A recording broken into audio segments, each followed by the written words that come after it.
Hello, welcome to the Truth and Democracy podcast, Halloween episode.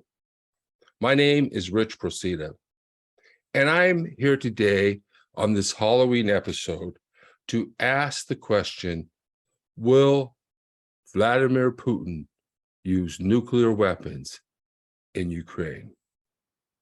So there's a few things I want to talk about first, and the first thing is Ukraine.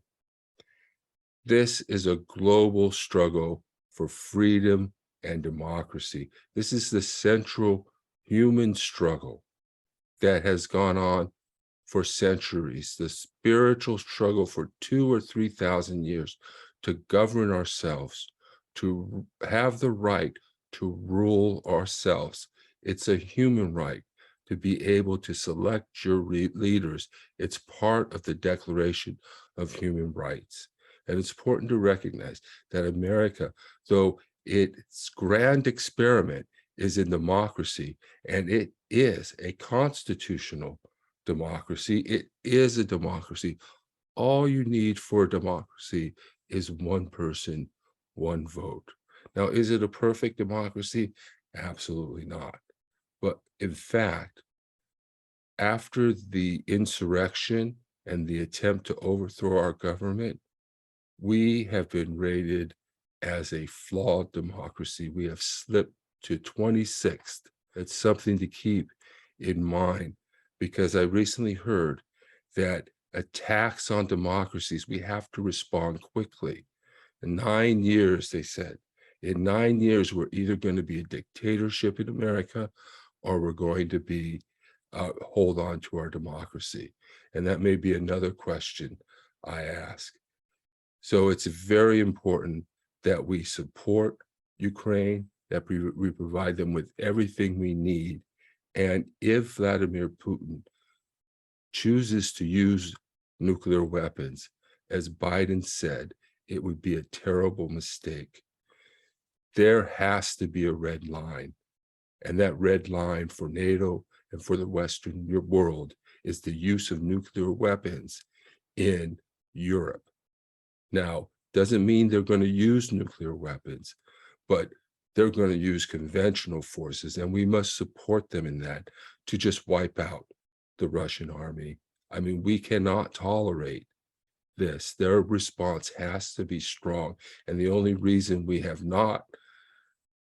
this problem is because we didn't react strongly in the first place. Yet, well, it may not be the only reason. So there may be a few questions to ask. Will Putin use a dirty bomb? And that's a bomb that has radioactive material that is detonated before it hits the ground and spreads this radioactive material around the large area and essentially renders that area unpassable. It becomes kind of like a minefield. Except it's radiated and it will last for years. The other thing is called technical nuclear weapons. And those are smaller nuclear bombs that are launched from tanks rather than missile silos, or not tanks, but mortars or some type of projectile that would cause a nuclear explosion, but it would be limited in size. Terribly devastating for the environment. One thing Putin may not want to do is ruin the breadbasket of the world, because why is Putin there? It's because he wants to expand his kleptocracy into Ukraine. In other words, or reestablish it, let's say. That's what this whole thing was about. When Trump, and they were trying to get rid of the corrupt attorney, district attorney, or whatever it was, attorney general, I don't know what it was, but they were trying to get rid of corruption. Yovanovitch, the ambassador, and also the Obama administration, they were confronting corruption. And of course, a kleptocracy is a corrupt government that funnels money to itself. It rips off the people, rips off the country. And believe me, there's a lot of money to be made in Ukraine.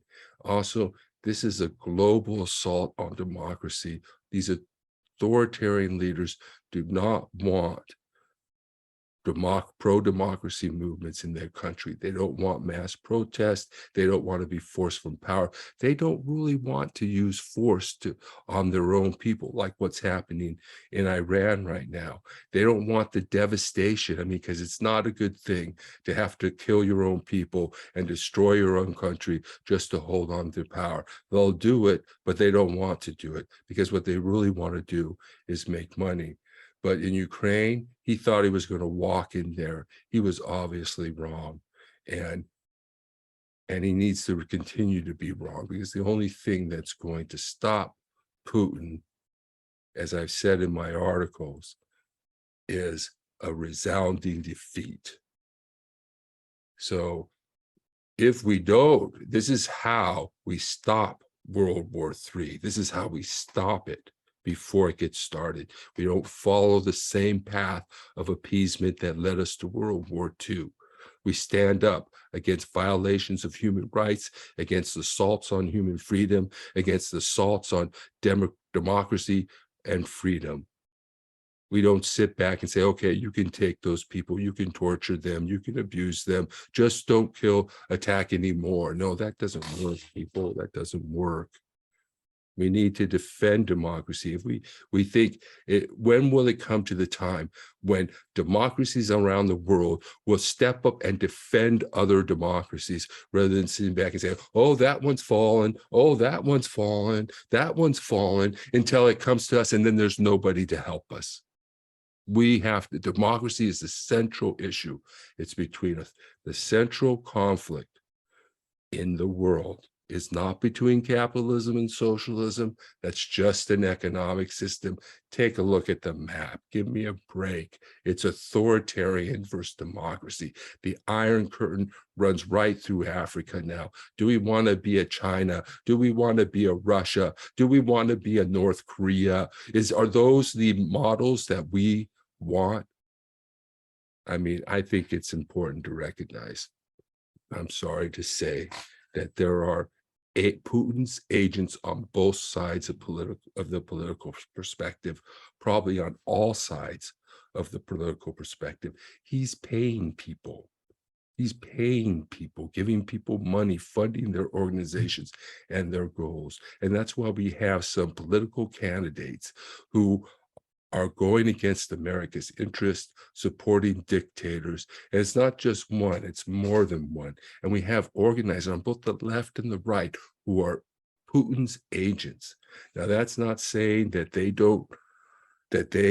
think and know what they're doing. Some are true believers, but at the very, very top, the person who's sending the propaganda down, the person who's in control, the propagandist, that person knows what they're doing. So it's up to us to understand that and not be fooled, and to recognize that Ukraine is fighting our battle. Ukraine is fighting our war. Ukraine is defending freedom and liberty in Europe and around the world from an atrocious dictator who's willing to torture, slaughter, kill, murder, and use nuclear weapons, or at least threaten to use nuclear weapons. Now, what is the likelihood of him using nuclear weapons? Well, as many people say, it's unlikely, but that doesn't mean the threat isn't real. And that doesn't mean that we should run and hide and stick our heads in the ground. We need to stand up and stop it, not hide and stick our heads in the ground, because our butts are going to be exposed to those nuclear radiation. So we need to take action. And this tarot reading is a way that I practice my spiritual practices. I've just finished meditating. I like to go over a little bit of my process here and what I do with the tarot readings. I do a 3-card spread, past, present, future. It's the simplest spread I can do. And I try and read the cards. And I'm also probably going to use a website, maybe Biddy Tarot, to read the meanings of the cards. It doesn't look like I have I have a book to follow on that. But I'm also going to read the card itself. And I've meditated. I try to tap into my spiritual abilities. I could make a mistake, but this is also a test. It's a test to see, does the reading give us any information, and does that information turn out to be right or wrong? So this is also a way of testing the cards and also improving my psychic abilities and practicing them. And the only problem is I can make a mistake. I can misread the card, miss something. um, I want to ask my spirit guides to guide me. I want um, only spirits that have my best interest at heart to come and give us information about the future. And this is what I use tarot for, to divine the future, because I've had a lot of experiences in that, and I want to develop my abilities, and I want to put them to use. And also, I do feel that the cards um, are sort of like the Schrodinger's cat. It could be any card until it turns over in the. So somehow spirit knows, and we get the cards in the right position. For example, I was here, with my cards, shuffling them, trying to get this set up right so that I get the lights, and I was having problems with my mic and problems with my light. And then, and all of a sudden, the top card on the deck fell off and get on the floor. And usually when we do psychic readings, we believe that if a card just pops out of the deck, then that might mean something. And in this case, it seems to be, because I want to show you the card that popped out of the deck. And it is, if we can get it up here. Let's see, there we go. The devil. That's the devil card. And you might want to pull it up on your computer, the devil. And that's really what we're dealing with here. And now, this really brings me to a point where we have, why I wrote an article, did a show, I think once, on why sociopaths rule the world. What is the Antichrist? What is a Antichrist? What is evil? What is sin? Sometimes we get this idea, and I've had this just today with my brother, that somehow evil in the world are things that go bump in the night. Oh, people talking to mediums, talking to the dead, evil. Ghost, evil. Tarot, evil. No. I want to tell you what evil is. When we talk about evil, let's talk about evil. Let's not make it into things that go bump in the night. Let's talk about what real evil is.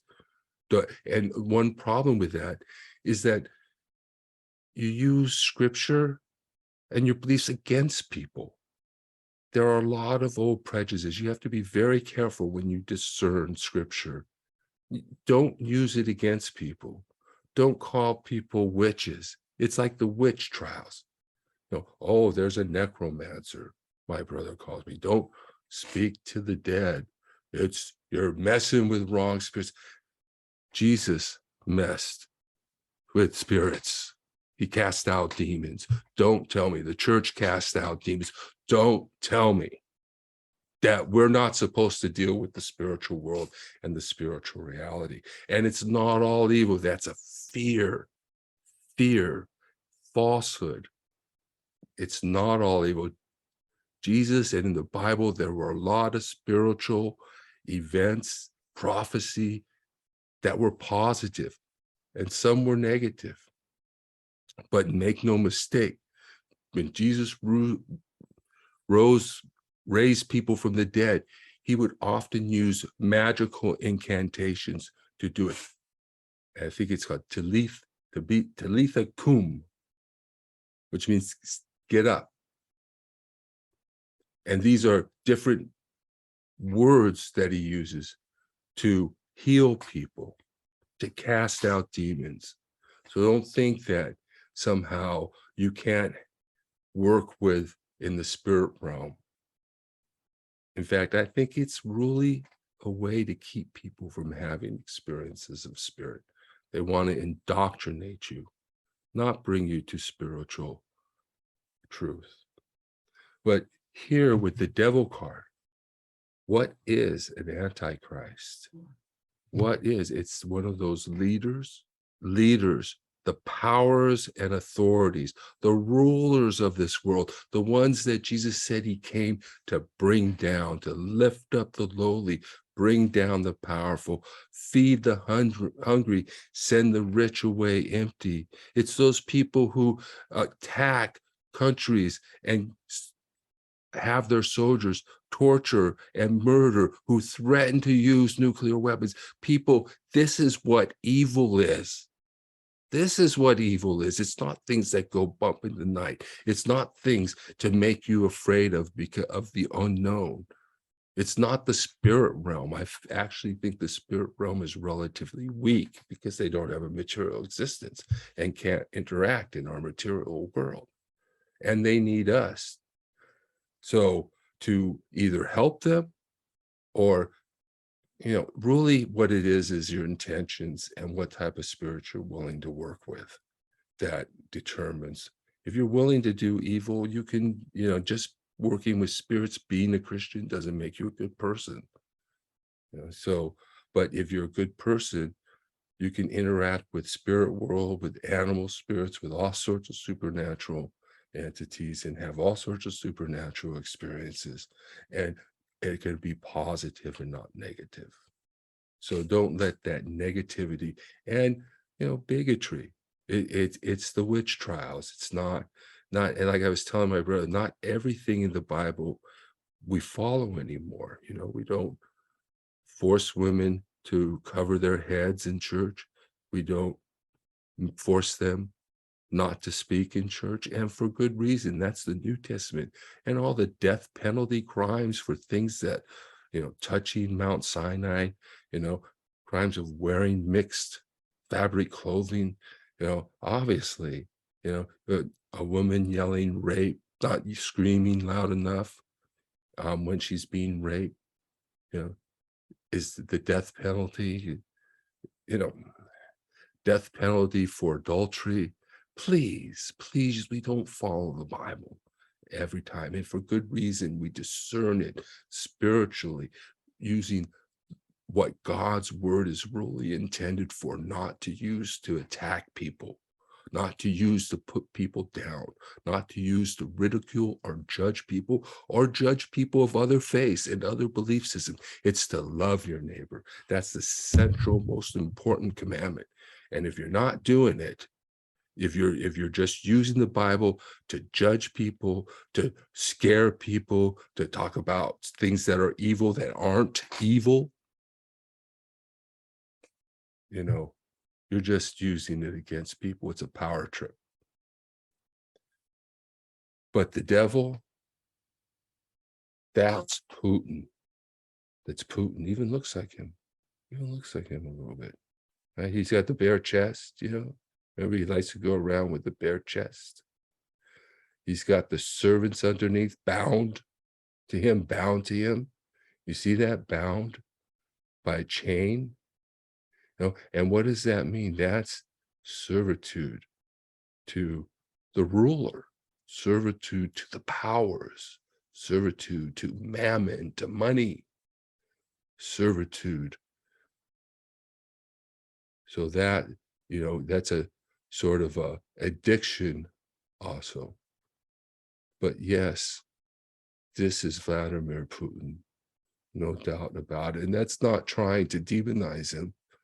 That's just telling you that when the Bible speaks about evil, it's not talking about things that go bump in the night. It's talking about the rulers, the authorities, and the powers that rule this world. So let's do the tarot reading, and let's see what we get. And I think I'm going to just ask the first question. Well, the thing is, if you ask whether he's going to use nuclear weapons, that pretty much covers everything, right? So should I ask separately? Is he going to use a? So what I'm going to start with, I think, is I'm going to ask first whether he's going to use a dirty bomb. Okay, so I want to shuffle the cards a little bit. I think the spirit knows where they're going to be. Is going to put the cards in the right place. And or more accurately, maybe, like Schrodinger's cat, you don't really know until you turn the card over what it's going to be. And it could be any of the cards until it's turned over.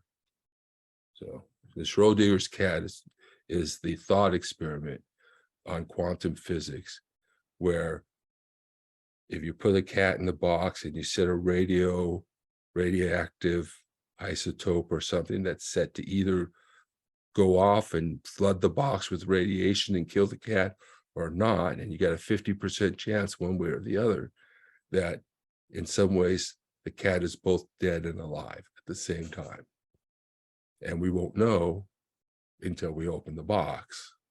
But it's more that actually the cat isn't dead until we open the box, until there's an observation. So that's what I did. I cut the cards. Let's see what we're going to get here.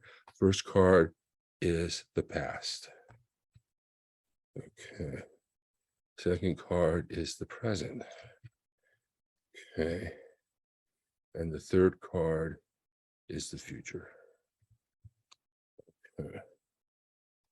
All right, so I'm looking at these cards, and one thing is, the first card, the past, is the moon. The moon. Okay. So the moon usually represents darkness, or the night, which is a time of sort of danger and mystery and sort of a spiritual but a dark background, that there's darkness in the past. We have the picture of it looks like two dogs or wolves howling at the moon. There's two towers. There's I guess it's a mountain back there. We have a lobster crawling out, crawfish crawling out from the water onto a path that travels into the mountains. So what I'm going to do now, it's upside. I do read reversals. So what I'm going to do now, so I'm going to look up Biddy Tarot. Okay, the moon, upright. Illusion, fear, anxiety, subconscious, intuition.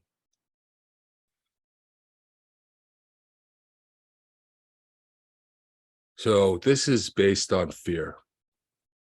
That's if we put these words out here, this is based on fear.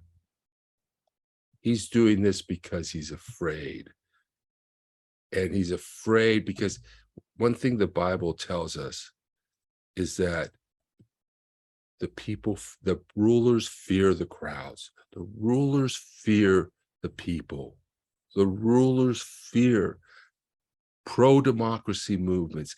They fear people taking to the streets. They fear people demanding their ouster. The leaders in Iran are afraid right now. They do. The leader of China humiliated the ex-president because he's afraid.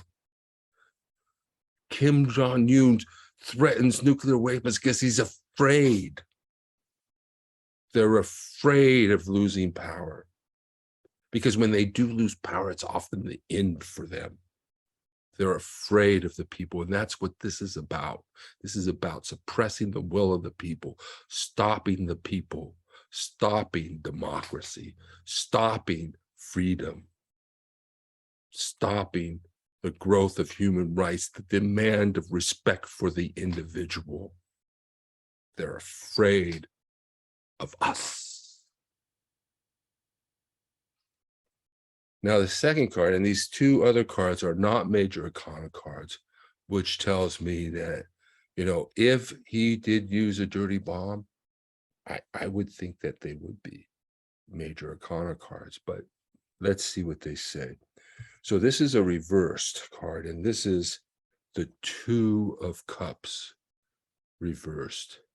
And we see the Two of Cups has two people holding cups. And this looks like a lion and a bird. Snakes, they often indicate knowledge from the story of Adam and Eve. So there's knowledge, courage, people working together, people negotiating, right?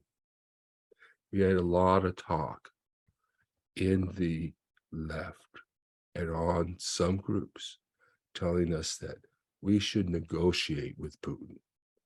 We should negotiate with him. And, even Elon Musk did this in terms favorable to Russia. Terms favorable, meaning that he gets to keep his land, keep the land. He gets the benefit from his unlawful invasion of Ukraine. He gets to dominate, control, or take over parts of a free nation. But present right now,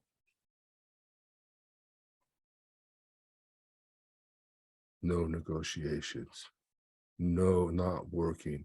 And think of this. Does Putin really want to negotiate? Not if he's in a position of power, he doesn't.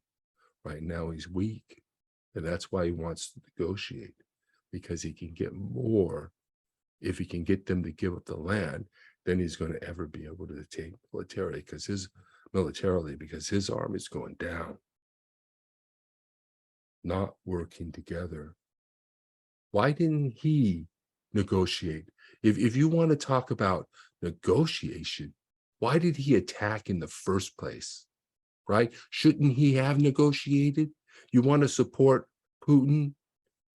Oh, we need to negotiate with him. Why didn't he negotiate in the first place, rather than start slaughtering Ukrainian people and laying down bombs on them? Why didn't he negotiate? If he had an issue, it's because he doesn't want, what he wants is Ukraine. No real interest in anything else. And now maybe he wants a way out. That way out is not going to come with him having land in Ukraine. And he'll be lucky if he keeps Crimea. Lack of cooperation, lack of working together. Let's look at Biddy Tarot. So the Two of Cups, it says self-love, breakups, disharmony, distrust. So I don't know self-love, but I'm sure Putin is full of himself. There's the breakup of the Soviet Union, which he wants to put back together again. There's obviously disharmony and distrust. So let's take a look at the third card. Okay, third card is upright, and it is the Seven of Pentacles. The Seven of Pentacles, and that's in the future position.